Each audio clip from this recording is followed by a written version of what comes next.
Hey, Chester.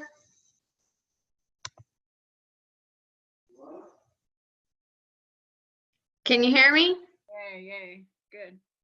Yes. Yeah. Oh, good. Great. I got messed up on the time and thought it was about an hour ago, and I thought I was 15 minutes late and I was panicking. So I'm glad I'm not messed up. Marianne. Good evening. Hi. Marian, tip your screen down just a little. Oh, you got the top of my head. There, how's There that? you go. Hey, you cleaned up your eyeball. Looks good. Yeah. Lemon oil works great. Oh, it sure did. Yeah. Okay. Well, we're almost a minute early, so we'll see who else we get on here. There we go. Paul Wilkie. Hi, Paul. We got a bunch of old timers on here. What's the deal? That's a good thing. Well, it is, yes. It originally, the idea came because we were trying to share the information with newbies, but hey, it doesn't hurt. Paul, can you hear me? Paul. Hi, Dawn. There you go. Okay, I just wanted to make sure it worked. Last time we had an issue where some people were trying to talk and they couldn't talk, and I don't know why. It was, but They muted themselves and they didn't know it. I guess so. So I'm just trying to make sure that everybody can talk.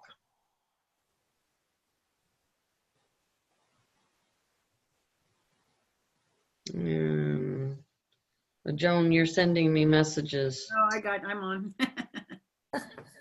I'm on now. And here's Candace. Ooh, look, we're growing by the minute. Where's Ted? I'm going to text Ted again. Candace, can you speak? Yeah, can you hear me? Yes. Okay, good. I just am trying to make sure. So yes.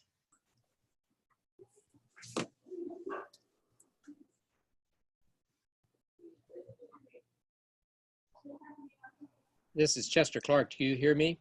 Oh, Chester, I can hear you nice and loud and clear.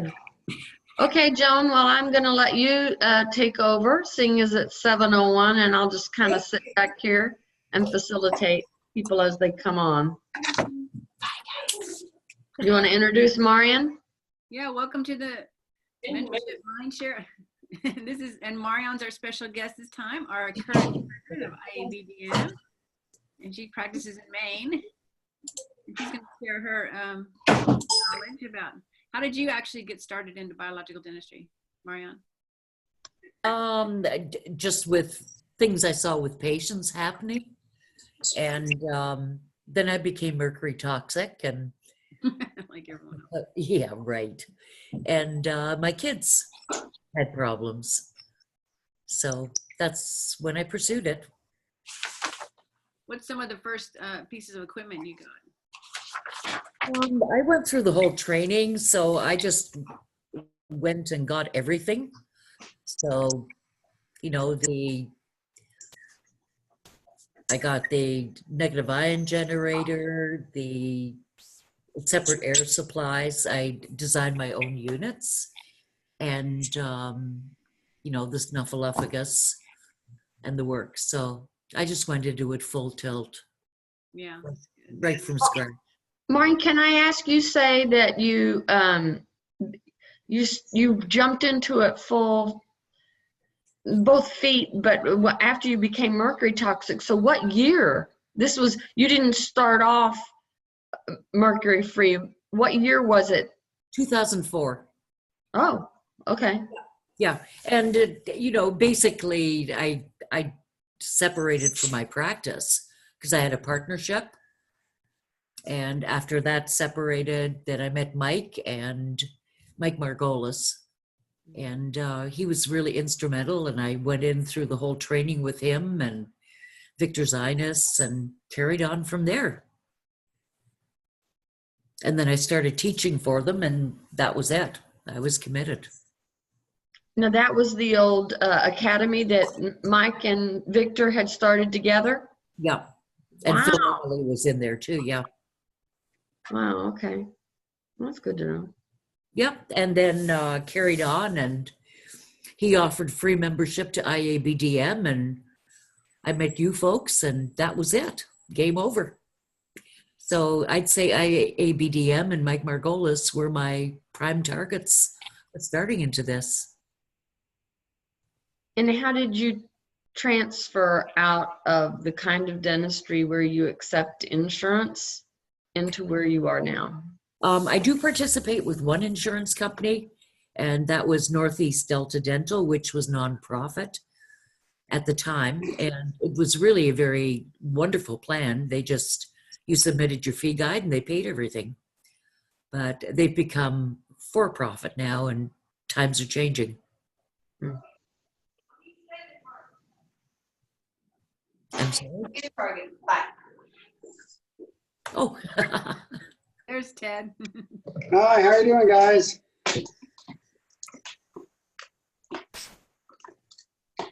Marion's going over how she started and what she did. And Yeah, I heard the tail end of it. Mike Margolis and all that good stuff. great. yeah, Mike was one of the only ones that came up and talked to me at one of the first meetings. It was nice. Yep, he's done a lot for the organization. I think it's interesting, following, I know the laws here in Texas, but several years ago, Felix, of course, had an issue there in, where is he? He's not in Virginia. Virginia. Thank you. Yeah, Fairfax, Virginia. That there's actually a law there that you must have a physician write a letter of necessity for you to have your amalgams removed. And of course, we don't have that in Texas. Is there anything like that in Maine? No, there's not. You just have to be careful. Kind of stay under the radar. Do you have an informed consent for them? I do. Is that something that would be of interest to anybody other? I know we have an informed consent, but should we try to pool some together and maybe make that offer as members only?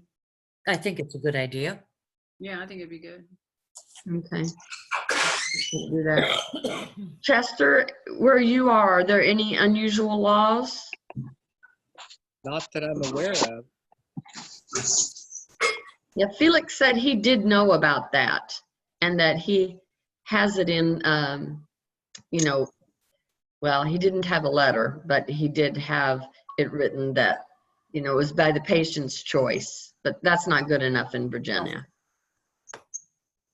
So in Virginia, if you want to have your mercury amalgams out, you've got to go ahead and say, I've got to go see a physician first. You bet. Now That's you're insane. It's the stupidest law. When he first told me that, I said, that just cannot be true. Here in the United States, as a citizen, you have the right to do whatever you want. If you want to have a tattoo on the end of your nose. Do I got to go to see a physician first? Well, there's a lady in Austin with tiger face with a baby. Poor thing. Poor baby. She's tattooed. Oh my. She should Wow. get physician's permission. Oh my gosh. Okay, Well, so that'd be a wonderful law to be fought a battle with in court. But again, who's going to spend the money for that? right. Well, and of course, Felix ended up, taking a slap on the wrist and a board action because of that, which is part of the reason why he's so, into airway, because he really doesn't want to have anything to do with mercury removal. So Marion, you started off doing amalgam removal first, and then at what point did you start buying into root canals being an issue, hearing about cavitations. It's all part of it. So it was all in one fell swoop. You didn't buy into this in phases. No. Okay. And Paul, was it like that for you? I started out just not doing mercury fillings, and then we learned how to remove them properly. You know, that was like 85. And then the root canal cover-up book came out. Oh, yeah. And so we stopped doing root canals, and then we learned how to remove them because the oral surgeon wouldn't take them out for me. He goes, "What's wrong with them?" I go, "Oh man, you know, I got a problem here." So I just had to learn how to take them out myself. And you know, then eventually we took Shanklin's course on doing cavitation surgery. And then, you know, recently we've been taking out a few titanium implants. So it was definitely a progression over 35 years. Yeah. And Candace, are you at a point where you're doing cavitations? Well, I'm a pediatric dentist, so no, I don't. If any tips for pediatric dentistry, I'm just here to learn mostly. I think you're kind of at the bottom of the pyramid, in that taking out the teeth, if you're going to take out bicuspids or wisdom teeth, just making sure that you get the periodontal ligament out. I rarely take out permanent teeth where I'm at. So any tips from anybody is good for me. Ozone for sure. Yeah, I have that on my to-do list for sure. If we need to set up another time where Eric comes out and teaches, just get with me, so that, Okay. or you can certainly invite him out to your office. And I'm going to Dr. Lau's course that he's having here in Tempe on Friday. So I guess Teresa shared that on the Facebook group. So my one of my assistants and I are attending that this Friday and Saturday to see what that's about. I'm not sure what it. I know part of it's sponsored by Vivos. Right. Yeah. It's like an introduction to That's what I the was whole thinking. airway. Yeah. Yeah. So I'm sure I'll get some pearls from that. You're going to get a lot of pearls from that. I just saw him this past weekend at a big Vivos conference up here in Orlando. It was very informative, and it's already changed a lot of what I do. So you're going to thoroughly enjoy it. You might be blown away, but just sit back, relax, and take it one step at a time. All right, great, thanks. So Candace, what do you do for infected pulps, like pulpotomy? I actually, I don't do, so I lean more towards indirect pulp caps or extractions. Thank you. Good. Yeah. Okay, so I rarely do a pulp. I think last year, on my Dentrix, it said I did 6.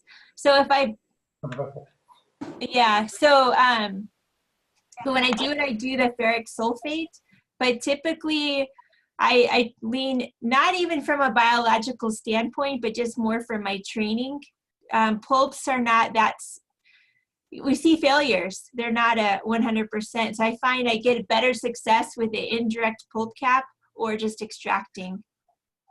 So I'm very, very conservative about pulp treatments. Where did you get your training? I trained at Baylor under one of the instructors there, Susie Seal. She's kind of a pulp guru of pedo, and we were trained to do mostly indirect pulp caps. Well, not mostly, but we saw the advantages of it, and I've seen that in private practice too. Have you been able to get ozone involved yet, or no? I haven't. That'll I help. think that would significantly increase your success rate with the pulp caps. Yeah. I do it all the time with it. Mhm. There's a new technique I heard on adult teeth by doing just a little piece of PRF on the exposed pulp. Yeah. So there's an endodontist in California. I can't think of her name. Cantor. Yeah, she's lectured for the IAOMT a couple times, or well, at least once. And so And once for the HDA. really, that's something new I just heard of. Okay, that's good. Actually, part of her idea is if the tooth is traumatized and you've got to go in and remove a major portion of the pulp, then to put PRF in there and give it some time to heal. Uh-huh. And I know there's an endodontist here in town that wants to try that, and I'm gonna monitor it with EAV and see, I'm gonna try to just be neutral and see what happens on these. These are like teeth that had a traumatic injury. It's not a diseased pulp, and we'll see what happens. They're still dead. I've tested a traumatic tooth, and it had just as many bugs as any root canal I ever. Really. Yeah. Hmm. So they have the bugs. They're necrotic. That's They just interesting. catch it early. But this one was a 25-year-old one, but it had as many bugs in it as root canal tooth. Yeah, I'm definitely not convinced on permanent teeth, but I'm just wondering if that would help a primary tooth, last long enough until exfoliated. Yeah, just as a space saver. Yeah, anything's better than former Creosol. Marian, did you have a chance to listen to Dr. Miles? I did. And I did not get to hear him. This is the guy that I wanted to come lecture for us in Arizona, and then something pooped out and he was not able to come. But I heard he did what I had hoped he had done for us, which is to make the comment big and bold: you cannot see a cavitation on an x-ray.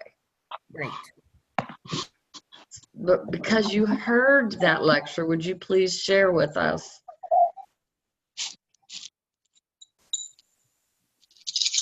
Share with us what he said. You can't see them on x-rays, and basically everything has to be interpreted through special training. I mean, I disagree, because I can spot a lot of them on the x-ray after years of experience. Okay. Well, I think Jerry Boku would probably disagree as well, because he spots a lot of them that way. You can look in the mouth and you look in the x-ray, you see how white the ridge is, and you can see them a lot of the time. I think his, at least from what I heard, was that a lot of times people will think that, oh, there's an area right there. And then when you turn the cone beam, you would see, oh, it was just the angle from which I saw it. I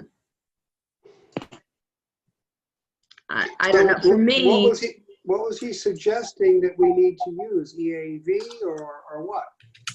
that part I didn't get to hear. Now, see, I'm of the belief that not every area that appears to be a cavitation in an x-ray or even in an ultrasound when we used to use the cavitat is a burden.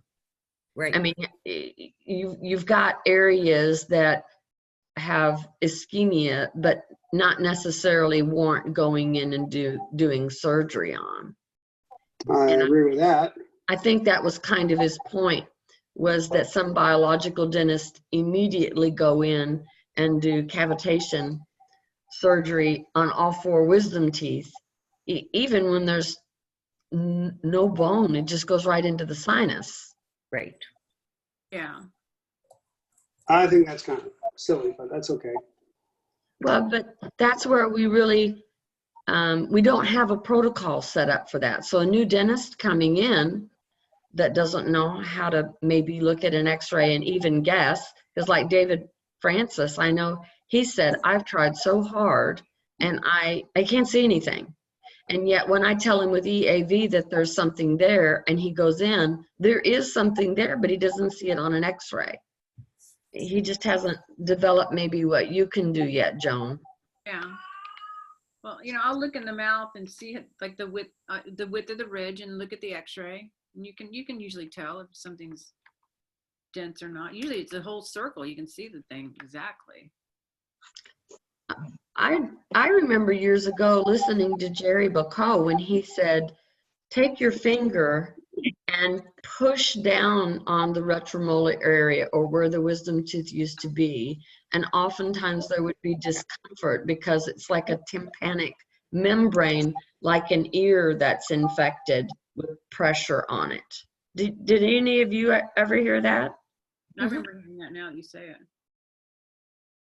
That's a great tip. I've had so many people, I've had people with SIBO get better after. That's sometimes the last thing with SIBO. Still in the small intestine meridian. The other thing that I remember him saying was, you know, if you didn't have the capability of using neural therapy with an injection, he uses topical. I mean, that's what he uses. I don't know why, because he could inject, but he just always had Hurricane available. And if he was suspicious of something, he'd get a little swab and just paint the area and ask him if there was any improvement. Just some tips that maybe we need to put together for new dentists coming in. All this stuff that, you know, we can recall from old meetings that are just the pearls, if we could pass some of those on, whether they be true or not. I mean, I don't know. I've never tried it. Has anybody else tried painting? Topical? Yeah. No, I'll do neurotherapy. Well, and that's what Bill would do, would be neural therapy. So, I mean, I've not experienced that. I was just curious if anybody else had. I started out doing surgery, studied with Dr. Shanklin, and you know, we got pretty good results.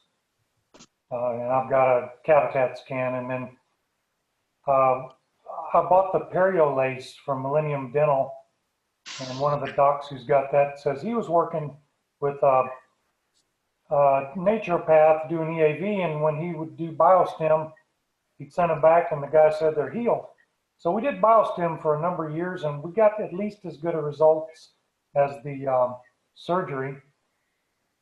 And I bought an iCat around Christmas time, and we've been using that and measuring the Hounsfield units. And, you know, if there are a bunch of negatives, then we call that a cavitation. We've been using anesthetic, injecting about 10 cc's of ozone with an X-tip into the bone, and then following it up with 1 to 1.5 cc's of high PRF, thinking the ozone's going to kill the anaerobic bacteria and the PRF's going to stimulate blood flow and, you know, the stem cells and all this stuff. And so we've done some follow-up 6-month cone beams, and I really don't know, because you know, you can't compare apples to apples because you're not in the exact same spot on the cone beam.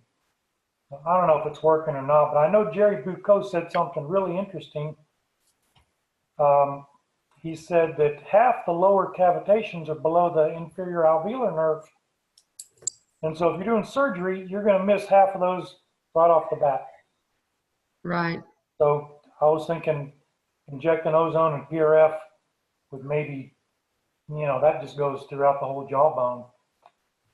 Well, Dr. Miles' suggestion, he's not necessarily for surgery, and he doesn't really understand the whole concept. And Marianne stopped me again if I say something that wasn't what he said, because David was filling me in today on it, so I'm getting it really secondhand.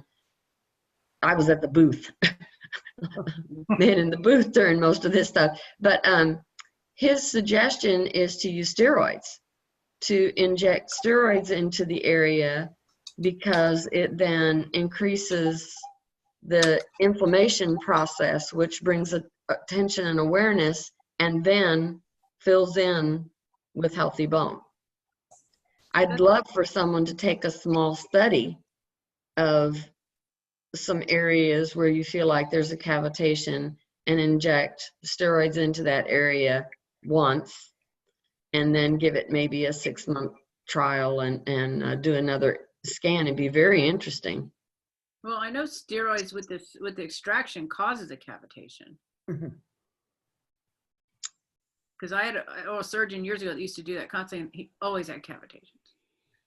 And they used to say that, never use steroids with your surgery. But now you're talking about oral steroids.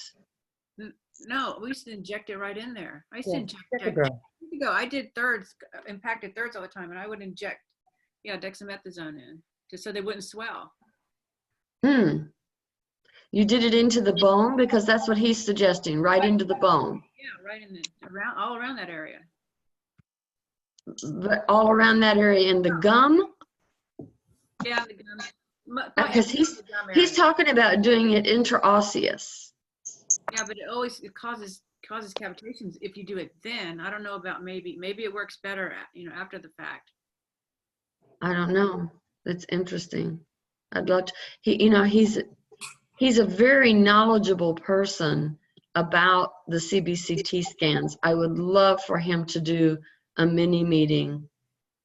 That'd be great. So we would get more proficient at looking at frozen pineal glands and carotid arteries that have problems. And, you do know you have a responsibility. If you have a CBC taken on a patient, you're responsible for anything that shows up in there, whether you see it or not, which is frightening. La, la, la, la, la, la. Not taking anything. What were you saying, Don?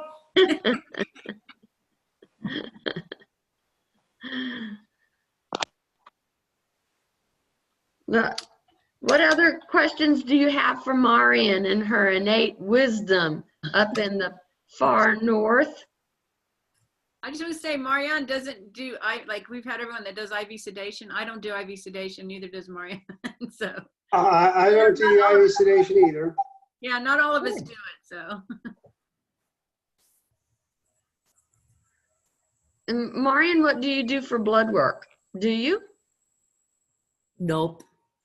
Do you network with a naturopath or an MD for your more difficult patients?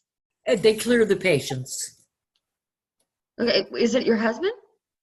No, he's ENT. Oh, okay, Yeah. okay.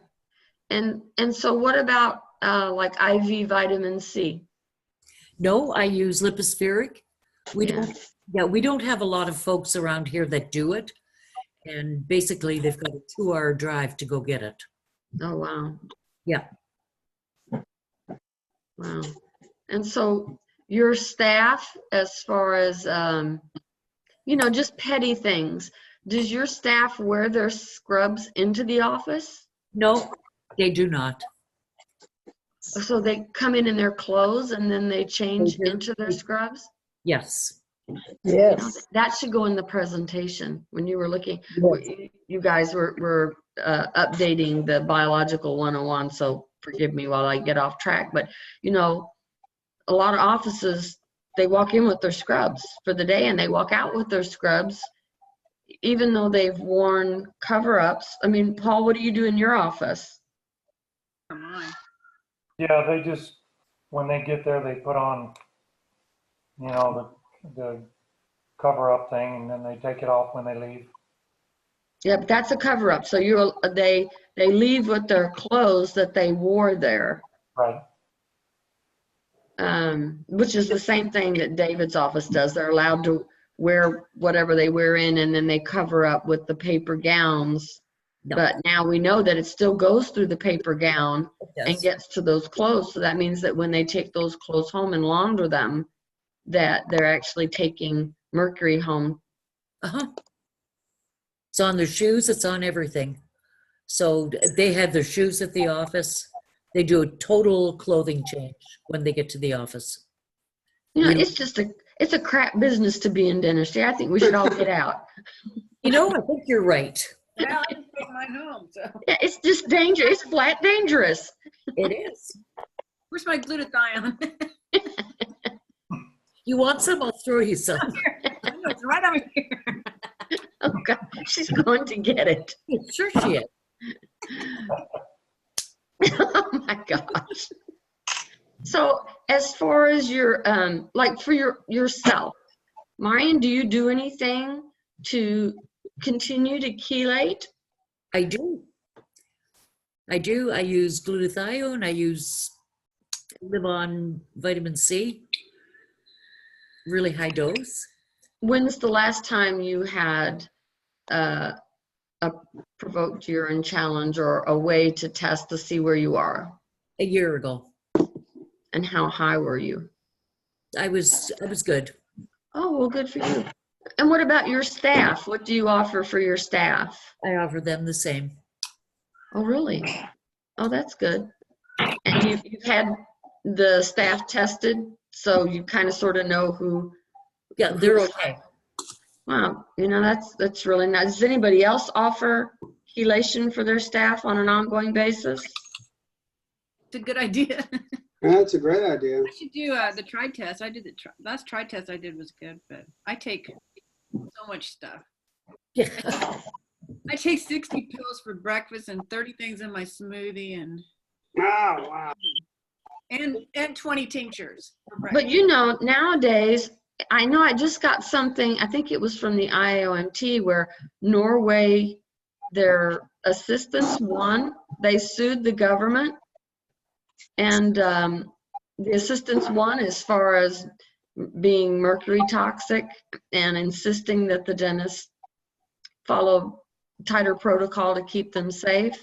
So it only makes sense that at least getting screening done on your staff so that they couldn't come back later and say, oh, I got this working at your office. I mean, you know, I always tell patients, like, I don't have any mercury in my mouth, but in second grade, I started wearing contacts. And in 1962, my parents had to take out $1,000 loan in order to buy hard contacts because they were new. And I wouldn't wear them because my eyes hurt so bad. My mom took me back to the eye doctor and complained, you know, we spent $1,000, she won't wear the contacts. And he said, well, she's fair, you know, fair-skinned, light blue eyes. Maybe it's the contact solution. Let's put her in sensitive contact solution. Of course, now we know that there was thimerosal in the original contact solution. But of course, my mom didn't know that. And I'm only regurgitating this from my mom telling me, you know, later in life. But then somewhere in grade school, I held mercury in my hand. I can't tell you what grade I was in, but I know I've had mercury in my hand. Then in my 20s, when I didn't want to get pregnant, amazing, I didn't want to get pregnant, I used a thing called a sponge, and you got it wet and you inserted it vaginally. Little did I know that the spermicide was mercury. Oh, jeez. You know, so between working in amalgams in dental hygiene school and then polishing amalgams and then having to do amalgams, I don't know why. I guess because in some states hygienists do stuff like that. But I have been exposed without it actually being in my mouth at pretty high levels. So if I went into work at a dental office, before I was even exposed in their office, I'm sure I already had high levels. It's probably a really smart thing that we encourage new dentists coming in to get their whole staff tested. Maybe have some kind of a bundle plan where we go through, you know, like doctor's data or something. Mm-hmm. Candace, do you guys still use mercury in your office there? No, I haven't used it since 2010 when I was in the Army. Okay. Do you guys still use stainless steel crowns or stuff like that? We have stainless steel crowns, but we have the zirconia primary crowns too. The stainless steel crowns, I prefer not to place them, not really from what's in them, but just for aesthetics, actually. But yes, we still have it, but I don't have formal pre-sale in my office. Good. I haven't tried out for a while. When you said a zirconia crown, could you explain that a little bit? So there's prefabricated primary tooth crowns. There's 3 different companies that make them. They're called zirconia crowns. Are they zirconia? You always got to ask. You always gotta ask. Because sometimes they'll coat the thing and make it look like it's a white tooth. Oh, no. It's completely, there's no metal in there. Okay. They're gorgeous. You want me to show you one? Yeah. Okay, I'll go get it. Only you. I'm curious if she uses fluoride in her office. She does? So I'm curious. Well, that's her next question when she comes back after the zirconia crown. Marian, how did you phase fluoride out of your office? Was it just like a one day you came back and said, no more? Exactly. Really? That's what I did too.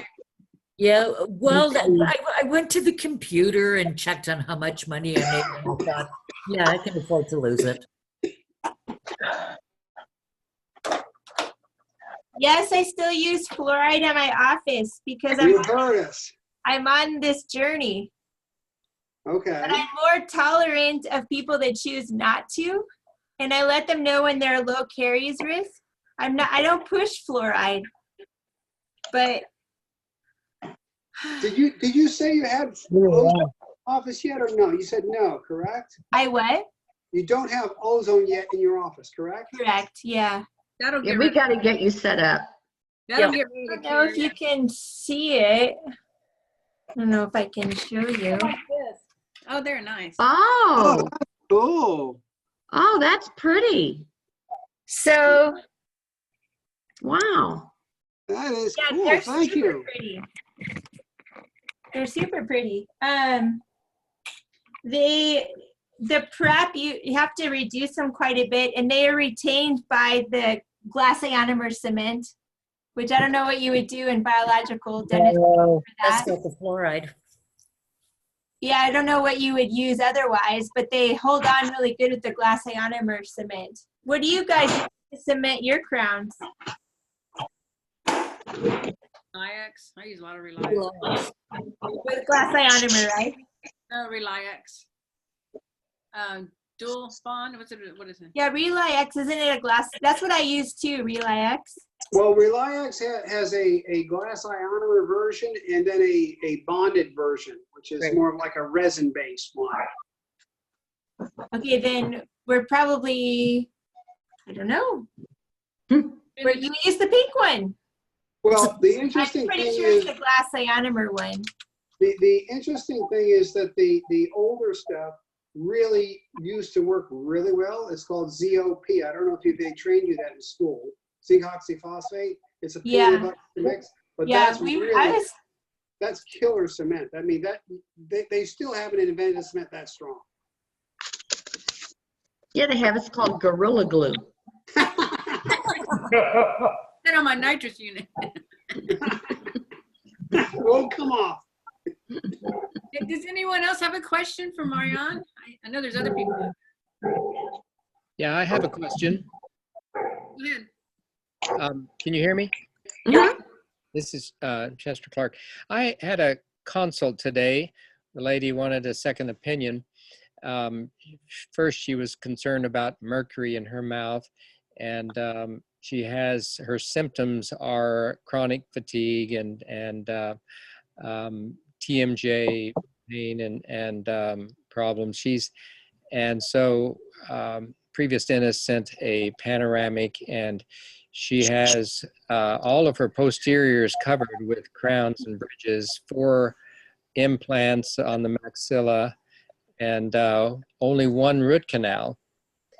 And there was, of course, no visible mercury fillings. But my question is, would you advise her that that one root canal could be causing these symptoms?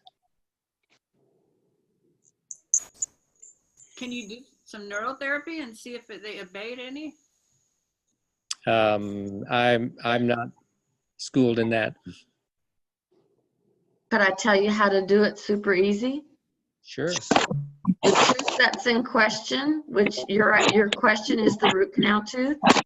Yes. You take a bleep of anesthetic and place it around the tooth, with the concept being, if your truck wouldn't start and you wanted to know if you had a bad starter and you hot wired it and you bypassed the starter and it worked, then you would know that that's the issue. So basically, by placing the anesthetic, electricity can flow through in that area where it wouldn't normally be able to.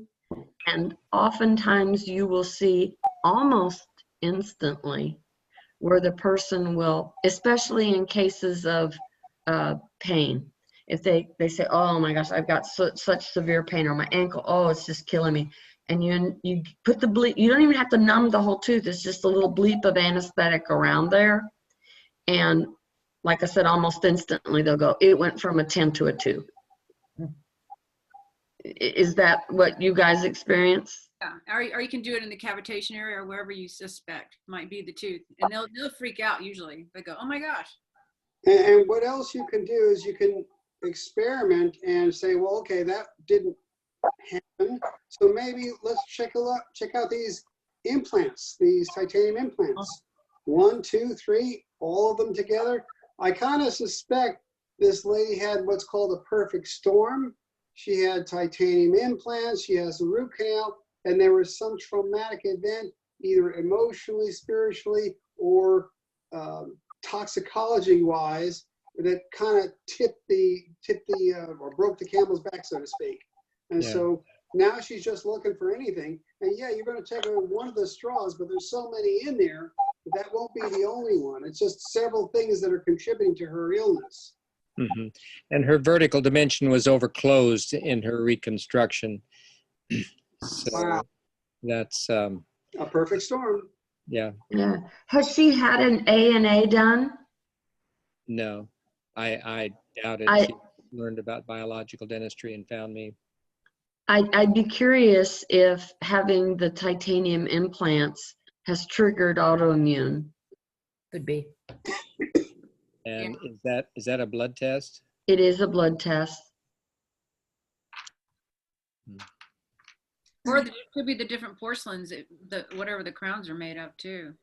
You have multiple crowns. Yeah. Do you have any nickel? Can you tell if there's any nickel? Metal under many of the crowns and bridges. So. Do you have somebody that can do either muscle testing or EAV and help you identify if the root canal is a burden or if the implants are burdens? I don't know of anyone. There is a naturopathic doctor, the only one in the States, about 30 miles away, but I don't know if he doesn't use EAV. Well, some people are really good at muscle testing.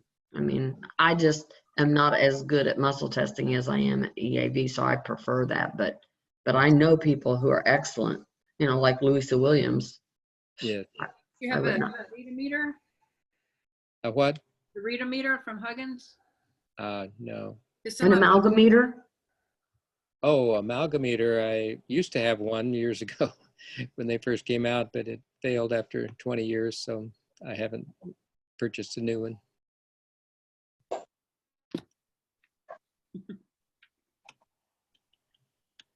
I have a question on that, Dawn, when you were saying the injections at the tooth. Mm-hmm. Do you mean like even on molar? Hold on a second, so you can see me. Hi, I have this messy background. Do you mean like even on molars? Would you just inject just a little bit right at the vestibule, or PDLs, or what? Yeah, just right around the tooth. It really does not take much at all. It's not like you're giving a block. Okay. Right at the root, right at the root of the tooth. Okay. Even like second molar, first molar, whatever. Yeah. Okay. I just do one drop so that I know they're One not drop. Wow. one drop. So they know you're not really numbing it, numbing it up. Any anesthetic? Something with no epinephrine. Okay. Okay. It is crazy.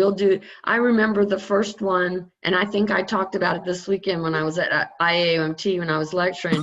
I told Teresa, I sent her the results, and she said, oh, I need to take out this tooth. And I said, oh my God, don't take out the tooth. What I want you to do is neural therapy. And then I'm going to use some Traumeel on there. And she no more than just withdrew the needle, and the lady was already screaming, shut the front door. I mean, she was in such pain, she was at an ER. That's how bad it was. And then all of a sudden it's just gone. It will be amazing. I also remember one time a lady that came in and she couldn't walk. She could walk, but she was using a cane. And Bill did neural therapy on an area. And then they called her later in the afternoon to check on her to see how she was doing, and they couldn't get in touch with her. And they were concerned because she's an older lady and she lives by herself. And so, they were worried about her. The next morning, she finally called and she said, oh, I just let the phone, my cell phone go because I was at the mall. I haven't been at the mall in forever. I had so much shopping to catch up on. But her pain was gone, so she was taking advantage of the fact that she could walk. It's crazy. You should try it. Yeah, I had some of the hip pain for 20 years, and I put a drop near 14. The root canal went away. She couldn't believe it. She went to everyone to try to help that hip pain. She's like, no problem, taking it out. Take it out. Yeah. So where would we learn neural therapy? You just did. You just did. That's what you're talking about, the anesthetic? That's it. Yeah. Oh, okay. Well, Yeah. mine taught you can scrape the tissue with the needle and see where the reddest spot goes and do it there, but you don't have to be that specific. And while we're on this, subject of like little mini meeting things, I took the opportunity because I'm not really tired of drawing PRF at the office, but there's a lot of y'all that need to learn how to draw blood. So I bought 2 IV arms, a white one and a black one. And the next time I get some time, I'm going to put together a PowerPoint presentation, and we're going to have an inexpensive mini meeting where people can learn to draw blood. Perfect. I worked as a phlebotomist in college. No Well, of course, Toby and I worked as paramedics. So, we don't have a hard time doing that, but there's no reason that the dentist can't learn how to do that. Unfortunately, you cannot pass that duty on to any of your staff because you don't have a duty to delegate. You can't do that to the staff? No, you cannot. Not in any state. I can do that in Florida. What? I can do that in Yeah, Florida. You have a duty to delegate? I can delegate that to my assistant who has got classes, and she I would want to see that in paperwork, because I have not found a state yet that allows a dentist to have the duty to delegate, even if the person is a nurse and comes in. Well, I'll have to look into that then. Unless she is under a physician. So how I tell the people in Texas to set it up is get a medical director as the medical director of your office, and an MD has a duty to delegate. They have that right. They do that all the time. They then can assign one of your dental assistants who's taken a phlebotomy class, as long as she is under him. And you just offer him $500 a year or free cleanings or whatever to be your medical director. And that will keep your nose clean. We can do it though, right? What? We can do it though, right? Sure, you can draw it. Yeah, you have a license. You just can't let anybody in your office do it. I have her draw mine. That counts. But when I learned, I was off the street and they said, here's how you do it. Go do it. Yeah, you don't have to have a license to do it if you're doing it under a physician. So even in a lab, those girls that are phlebotomists, they're out of high school. They don't have any really formal training other than a weekend class as a phlebotomist, but they're under an MD who's accepting the responsibility. Heck, the last thing we want to do is have dentists who are putting your license on the line to do things to get in trouble over something so silly as to not cover your butt for drawing blood or something. So, Can you have a licensed phlebotomist or medical not technician? unless that licensed phlebotomist is under a physician. Wow. That's where the line is. And Marian's shaking her head because her husband's an MD. MDs are under a whole different ball game than dentists. So Ted, I would just encourage you to check into it deeper. I'm checking into it right now. Okay. Does anyone have any other questions?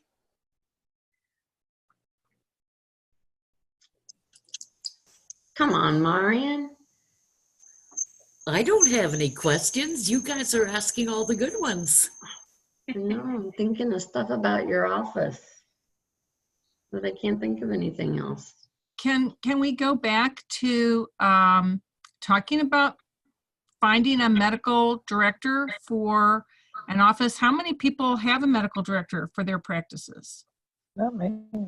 We have one. Sorry, my video is not working, and my microphone, I suppose, is, because I can actually talk this meeting. First meeting I can speak. So is that, you mentioned, Dawn, that maybe a $500 a year agreement might be something? Does that sound like that's Well, that's in line just with what between everybody you. else is doing? Yeah, I mean, we don't pay our guy anything. Sure. Nice. But You're in the same, yeah, you are in the same practice facility. So, well, no, he's not in our office. oh, But okay. because now, even though I'm a board certified naturopath, there's no licensure in Texas for naturopaths. So that I have to pretend that that's not even there. I do have a license as a paramedic. And as a paramedic, I can do anything that a physician will allow me to do under their license. Anything. I can take out tonsils. I can do interosseous infusions. I can do cut downs as long as the physician is allowing me to do that under their license. So I just set it up such that when we need to draw PRF or do an IV or inject anything, then I have my bases covered as a standing orders for that. And so my suggestion is that you do the same, and you don't let his license be in danger. So maybe it's just one person in your office that's assigned so that he's comfortable with that one person, and that way it's in case you don't want to be the one to draw it. That's why I'm trying to get these IV arms set up so that we can play around with them and get you guys comfortable with drawing it. But if you're going to have somebody else draw it, Make sure their patient's hydrated, because I do a lot of IPRF in the face, and they got to be hydrated for a good day before, and it's much easier to stick them. yeah, we got a light, which I don't use, but a vein light. Or you can get an app. And You can get an app on your phone too. oh, okay. I see. I didn't know that. And Does then the app work? Does that app work? It's not as good as the $5,000 light, but it's. I was thinking about buying that $5,000 light. But oh it's a no, little- we didn't pay a $5,000 light. We only paid a couple $100. What are you talking about, a $5,000 light? No, the $5,000 light is infrared. It's like incredible. Really good, and it's good for face veins if you're injecting around the face. Hmm? You can see the face veins. We brought one of those Millennium saunas in the office, trying to get people warmed up enough. You know, these little old ladies that come in that don't drink enough, and you put them in the sauna for a little while, and it plumps up those veins, and then you. That's nice. It's on. Cook them a little bit. That's right. Do you do PRF, Marian, in your office? Nope. No? So how many of you guys do PRF? PRF. Three, I'm learning. 4, 5. And the centrifuge that you have, is it 8 or 16? I got an 8. I have 3 of them. Oh, I do cosmetic stuff though. I have one just for the face, one for the mouth, and a PRP for the face. I have to come see you. Get rid of these Me too. wrinkles. Now, actually, Joan, we need to have you teach a class. There you go, cosmetic. And then we can all come and get injected. See? Hey, I like it. Mhm. We got to take care of each other. Yeah. Okay, does anybody else have any questions for the experienced Marian Sayward, our current president, for another month and a half? Marianne, thank you so much. For what? For all of your knowledge, kiddo. Turn your video on. Yeah, for turning the Yes, video. we're turning your video on so we don't have to look at the tape. That was a I big got a question for you, Marian. How do you train new staff? Because I know you lost somebody this last year. Let's go through the whole thing. Every single step. Teach them through the lecture. And then just practice and practice and practice. Okay, so you just have them watch a video? Yeah, they go through my PowerPoint. Right. Okay, and then we just go, because I have an assistant that does it. So it's just basically, we just go through every step.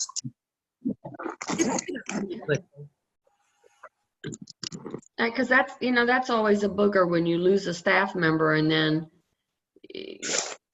you have to train them. I'm still working on trying to get something for assistants that really is just kind of canned, that you could say, this is what you get hourly, and when you finish this and you pass the certification, you get another $2 an hour or whatever, just because you'll be in a different place. Right. Yeah. Oh, look at there. We got a picture. Hey. Hi, I got it fixed. Hello. Hello. Well, you look great. Long last. Thanks, John. Okay, well, if there's no other questions, I don't think we have a Mindshare next month. I actually don't think we pick up again until after the first of the year, because we have so much going on with the meeting coming up. But you guys, I would love feedback on whether this is worthwhile to continue. And if you like the format, if you would rather see a topic covered each month instead of kind of where we're going with this, which is having one person, tell us their story and then just finding things to talk about for an hour. So you can always email me and give me ideas about how to make it better. And then my hope is that we will pick it up again somewhere maybe in January. So there'll be a short break. The schedule said October and November, but that. I just asked Jim to join us next month. He hasn't responded back. Okay, that's fine. We can do it again the next month, as long as November for me, I already have less hair working right now, but yeah, if we want to do it one more month, and then can we take a break until January then? I And think then that's we'll. what we're scheduled to is next month. I think that's the Yeah. last one we're scheduled. Okay, I think we're scheduled till next month. And like I said, I reached out to Jim. that's and fine. I stand corrected. He All hasn't right. responded back. He's kind of wishy-washy, but we'll find out. Oh, no. We'll push him into it. Oh, Megan. Yeah, we'll have bling and bling bling. Bling, bling. Okay, thank you guys so much. Thank you. Thank Thanks, you. Thank guys. you. Bye-bye. Super, thank you. Thank you, Marianne. You're glutathione. Have a good evening then. Yes, thank you, Marian. Love you. Love you too.